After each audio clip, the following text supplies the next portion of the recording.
L'actualité à l'étranger, aux États-Unis, Donald Trump et sa femme Melania se rendent aujourd'hui à Pittsburgh, déplacement après l'attaque antisémite qui a fait 11 morts dans une synagogue. C'est dans ce contexte que les élections de mi-mandat vont se dérouler le 6 novembre prochain.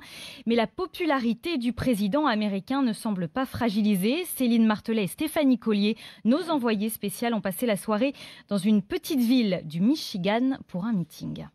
Dans le rôle du chauffeur de salle, le vice-président des États-Unis. Donald Trump compte sur vous, dit Mike Pence. Effectivement, le président des États-Unis bénéficie du soutien indéfectible des militants républicains.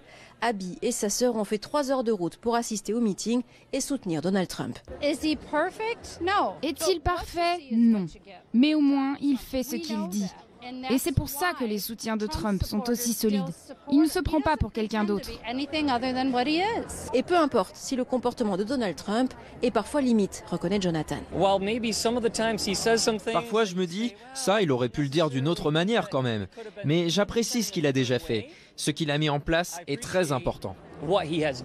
Mardi prochain, les démocrates pourraient bien remporter la majorité des sièges à la Chambre des représentants. Janet n'hésite pas à parler de drame. Si les démocrates remportent une partie de l'élection et reviennent dans le jeu, je pense qu'on va tout droit vers le socialisme dans ce pays et ça fait peur à beaucoup de monde. Et pour mobiliser ses électeurs, Donald Trump a prévu 11 meetings d'ici le 6 novembre, jour du vote. Reportage signé Stéphanie Collier et Céline Martelet, envoyées spéciales d'RMC dans le Michigan.